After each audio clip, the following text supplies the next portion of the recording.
ایها الناس په مخکې خطاب رسول الله صلی الله علیه وسلم او د حضرت یونس علیه السلام قصه بیان شو. په دې ځای کې الله پاک خطاب قوم ته کوي او فرمایي اے خلکو یا ناس و ناس یو معنا د يرولو ده. اے يرون کو چې د الله وعده مو یری کړی دي. یا ناس د انس نه ده. انس الفت توای اے الفت نیون کو بغیر الله او حال دا پیدا کړی الله یې او تاسو الفت د غیر الله سره لرئ. اے خلکو که تاسو په شک زما د دین نه نو زه عبادت نه کوم دی او کسانو چې تاسو بغیر د الله تعالی نه د هغه عبادت کوئ، لیکن زه د هغه ذات عبادت کوم چې تاسو مړه کوي. مرګ او ژوند دغه په قدرت کې ده او ما ته داسې حکم شوی چې زه به اول جملې د مؤمنانو نه په الله تعالی باندې جوړېږم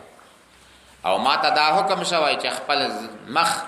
خپل ذات د الله د دین لپاره تابع کم او پیغمبره د الله نه بغیر دغه څه تابعداري او عبادت مکوه چې نه تا ته فایده رسي که عبادت کوي، نه تا ته نقصان رسي که عبادت نه کوي. که تا فرضاً داسې کار وکړه نو ته به یقینا له جملې د اعلی ظالمانو نه یې. که الله پاک تا ته ضرر رسوي نو هېڅوک هم داسې نشته چې دا ضرر له تا نه لرې کړي، او که الله پاک تا ته د خیر اراده وکوي نو څوک هم داسې کس نشته چې تا ته ضرر ورسوي. که دا ټول عالم راجمع شي علا ان ينفعوک بشیء چې تا ته په یو شي باندې فایده ورسوي، لم ينفعوک بشیء الا ما قد كتبه الله لك. دیو فائدہ و نه رسي په کوم څه مگر هغه څه چې الله تعالی پر لیکلی. او که دا ټول عالم یو ځای شي او تا ته ضرر رسي او چې کوم شی الله تعالی لیکلی نه وي نشي رسولی. نفع او ضرر عزت او ذلت د الله په لاس کې ده. الله فرمای اے خلکو تاسو ته د الله د خوانه حق راغلی، پیغمبر راغلی، قرآن راغلی، نو چې چا هم هدایت حاصل کو دا هدایت د دل لپاره مفید ده او چې هر څوک گمراه شو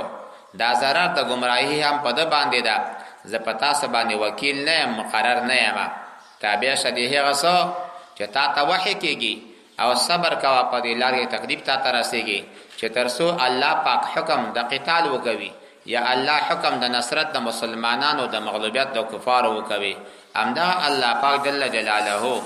خیر الحاکمین بهترین فیصله کوونکی دا له جملې دی فیصله کوونکو نه. الله فرمای قولوا اے پیغمبره یا ایها الناس والجن او بندمو پریانو ان کنتم کئی تاسو پی شک من دینی پو شک زمال دیننا فلا اعبد الذین لعبادت نکوم دیہو کسانو تعبدون چی تاسو عبادت کوئی من دون اللہ بغیر اللہ تعالینا ولكن اعبد الله لیکن زی عبادت کوم دی اللہ تعالی الذی ها اللہ یتوفاکم چی وفات کوي تاسو لرا و امرتو ما تا امر شویدا ان اکونا چزشم من المؤمنین لجملی دا مسلمانانونا او ما تا پودی امر شوی ان اقیم وجهکا چه او در وقت پر ذاتو لدین دا دین دی پارا پداس حال دی حنیفا چه دا ما علوی لباتلنا حق دا ولا تکونن خامخاتمکیگا من المشرکین لجملی دا مشرکانونا ولا تدعو تمبول من دون الله بغیر الله تعالی ما هغسو لا ينفعك جتا فائدہ نرسی ان دعوته ولا يضرك تا ضرر نرسی ان تركت دعوته كدعوت پرید عبادت پرید ان عصيته فإن فعلت کتا دا کار وکړو دا الله نه بغیر د بل چاته دعوت ورکړو دعا دی وکړو عبادت دی وکړو فإنك يقينا اذن پدی وقت من الظالمين لجمله د ظالمانو نه بوي.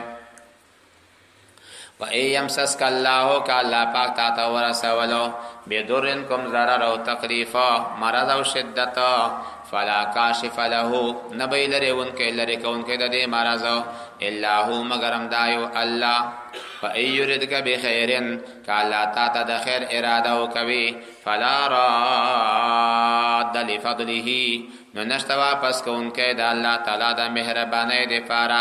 یصیب به الله رسول کوي په دې باندې من یشا چاته اراده وشي من عباده د خپلو بندګانو نه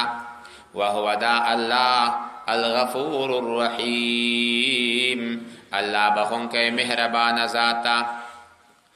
یقولوا پیغمبر خلاصه د صورت دا یا ایها الناس والجن او بندم و فریانو قد په تحقیق سره جاءکم راغلی تاسو ته الحق حق من ربکم لطرف د رب د تاسو نه فمن هغه څوک اهتدا چې هدایت اوموندلو فانما خبر دادا یهتدی لنفسه د هدایت پیدا کو فائدې د خپل ځان دپاره ده ومن ضل چې څوک ګمراه شو نو په انما خبره دادا بدنه د یضل علیها د ګمراه کیږي او ضرر د ګمراهی په دې باندې ده وما انا علیکم او نیم ز پتا سو باندې بی وکیل متصرف نه یما وتبع تابشا ما دی هغه سیوحا الیکا چې تا ته وحی شوی ده واصبر صبر کوا حتی تر هغه پورې يحکم الله